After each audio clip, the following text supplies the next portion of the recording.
Have the Scourges 2 box sets put together. I've magnetized all of them. You can see I've got the those are the 10 shard carbines.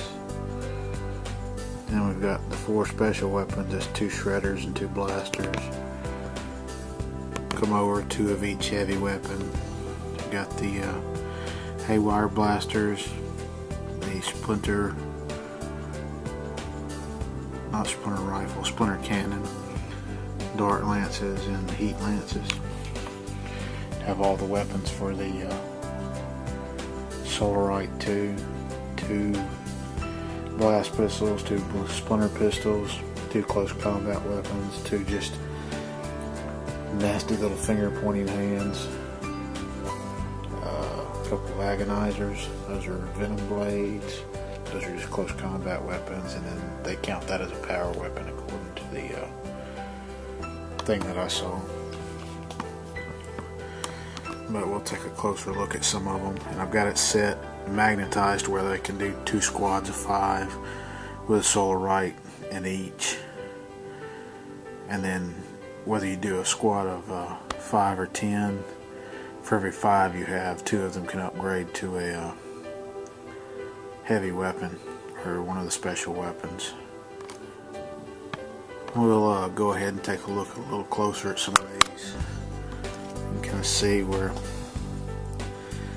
Now when I put these together, I assembled the leg parts first. They come in 2 pieces and attach those to the bases. Then I took the 2 halves of the torso, I assembled those and let those dry.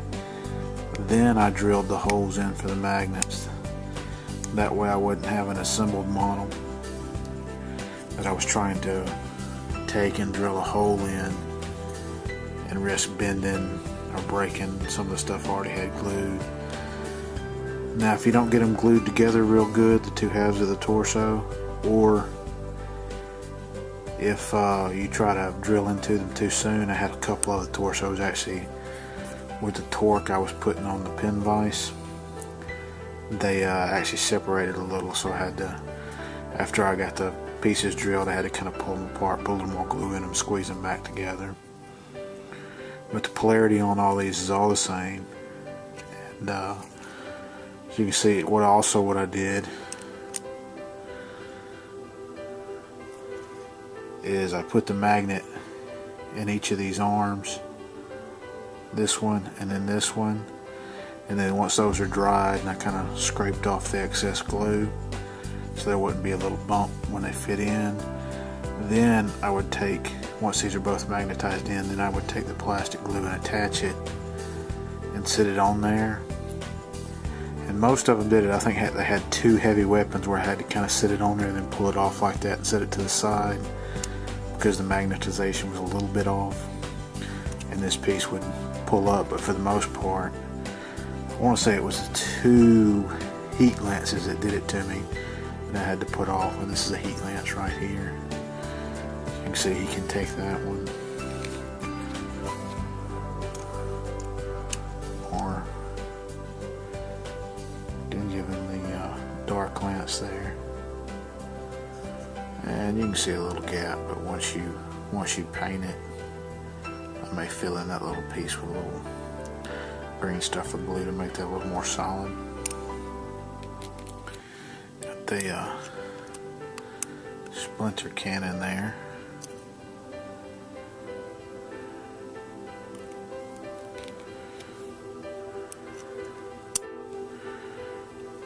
Come up with the haywire blaster.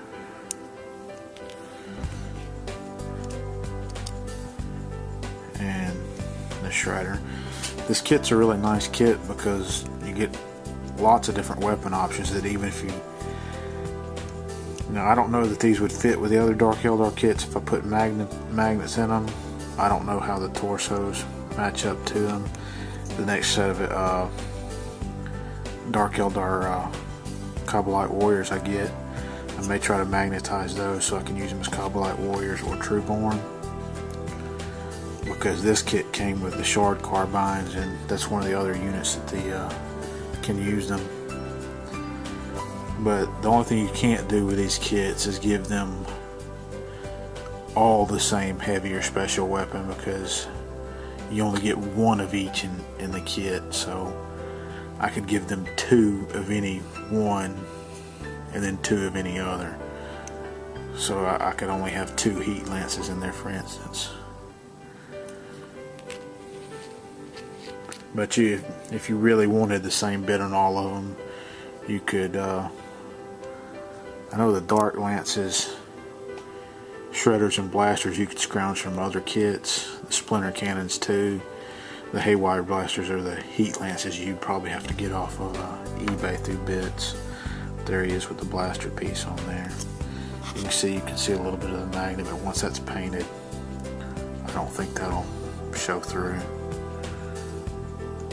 You really got to focus in, and this is just basically like having a magnifying glass on it, so really with the naked eye you don't notice it too much, especially not once it's primed black.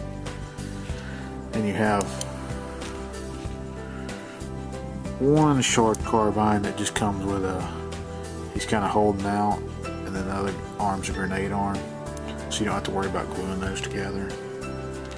Then all the rest of the shard carbines did the same way, just put the magnet in this arm, put the magnet in this arm, kind of make sure you get it flattened out. That one's got a little wide of a space on it, but